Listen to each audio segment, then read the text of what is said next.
Hi everyone, welcome back to Aidans Railways. So here's one of the promised videos from some of the stock that's been purchased over the last couple of months.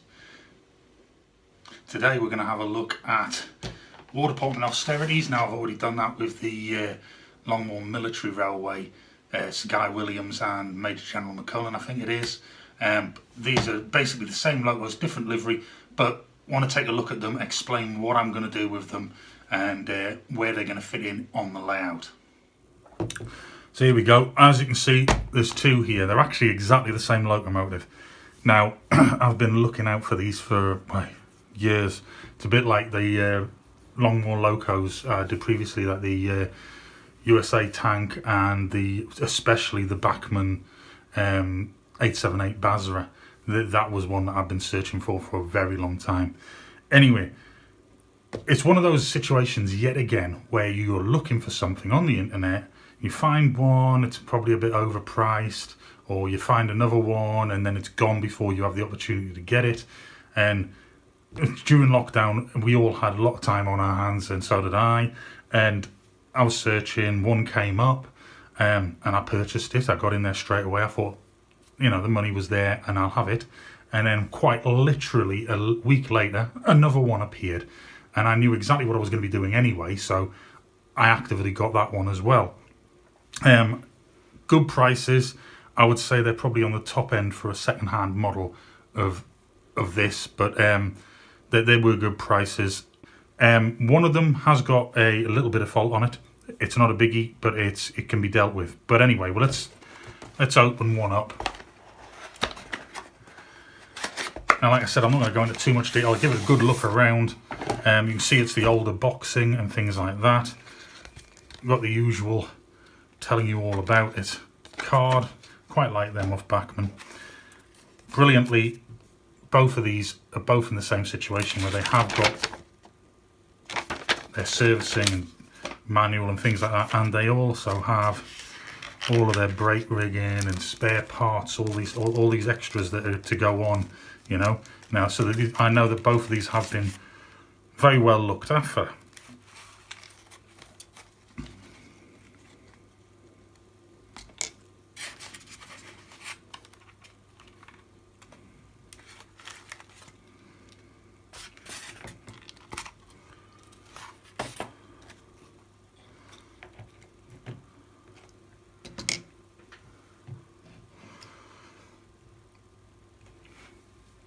So what we have here is the Austerity 280 War Department locomotive in the wonderful 21st Army Regiment livery with their War Department logos on and things like that.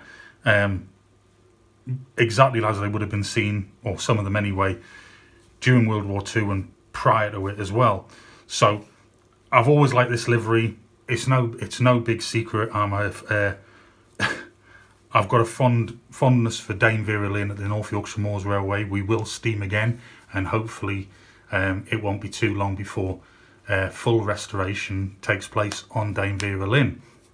Obviously Dame Vera Lynn's 210 version, but there we go. So anyway, I've been looking for one of these anyway for a long time. I'd seen them years ago and it just sparked off that sort of, I really do love that livery. It brings back memories of the North Yorkshire Moors Railway. I was drawn to both of them because they were incredibly well looked after. Now this one has had a coal load actually placed into it. So someone spent a little bit of time putting a additional coal load in there. It's not a bad job. It does need cleaning out. It's got some bits of dirt in there and things like that, but it does need cleaning out. I do believe that the other one, I think it was just been used for display purposes only. But if you've got one of these, you'll know what I'm on about. There's plenty of detail on there. They're quite a rugged model. You know what I mean? They've got NEM pockets and things like that. It's a very simple layout for the way the wheels are set up in here, bearing in mind you've got 4 axles. They just taper around. They will move back and forth to negotiate those curves. I really do like that livery, I really do. But there's the tender anyway. we've seen these before, like I say, with the Sir Guy Williams and etc. Now, the typeface here for these numbers. Now, more recently, I'll do another video on some of the books I've been buying for research on the actual layout that for myself, as opposed to Aidan's or Katie's, but the research I've been doing into the locomotives that I want to use, and I'll do a video on that. But at the moment, you can see here, we've got all this detail. Westinghouse pump, you can just see it poking up there at the side. Absolutely wonderful, and I can tell you both of these do run.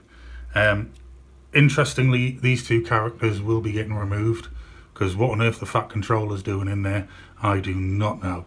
But he needs to go. But as you can see, plenty of detail. A lot of separately fitted detail, and quite frankly, very delicate. I have had the body shells off these and gave them a quick service. Now, I'll just put this down to one side, or I'll put it down anyway onto the mat, and I'll open up the second one. Now, one of them does require some work done to it, and it's nothing visible, but I bought it knowing this, so I'm not, it's not a purchase where I'm suddenly going to be upset or anything like that.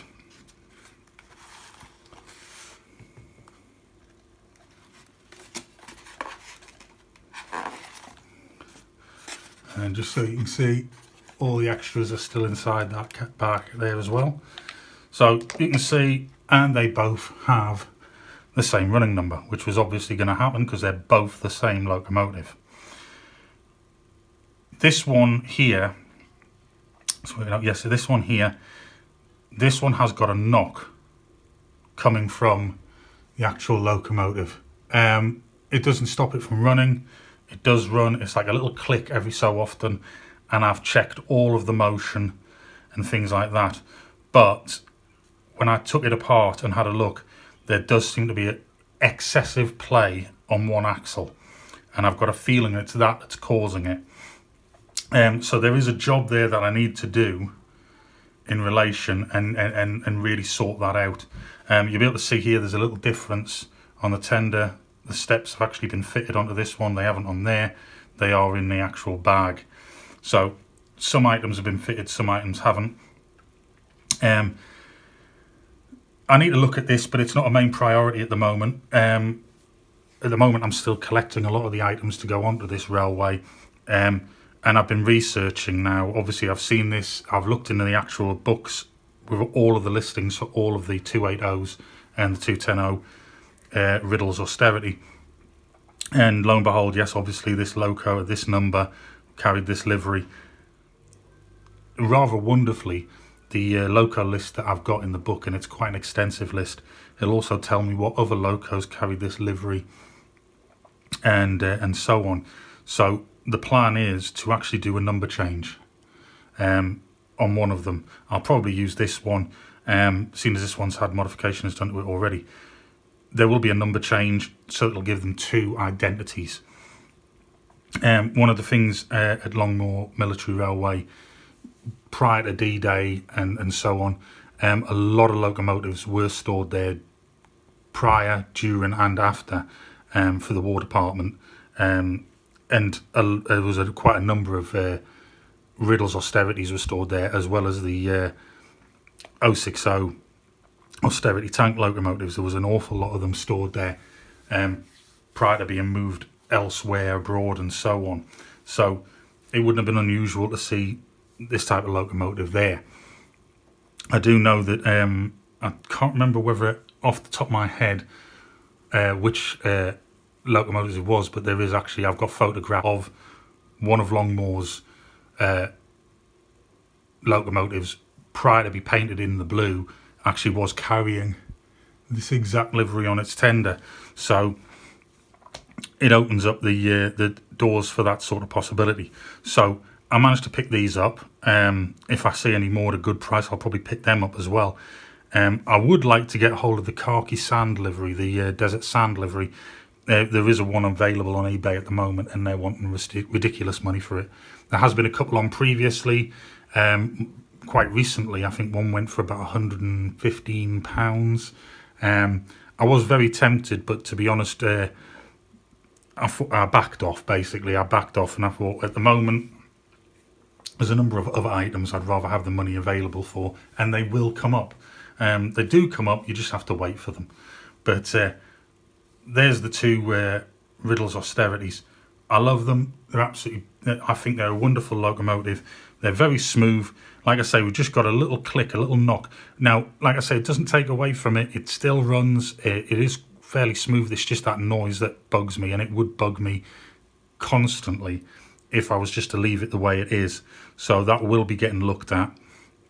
I don't know if I'll do a video on it, but it will be getting looked at. We don't want it damaged. There's something else I want to do. These will get DCC fitted for my layout.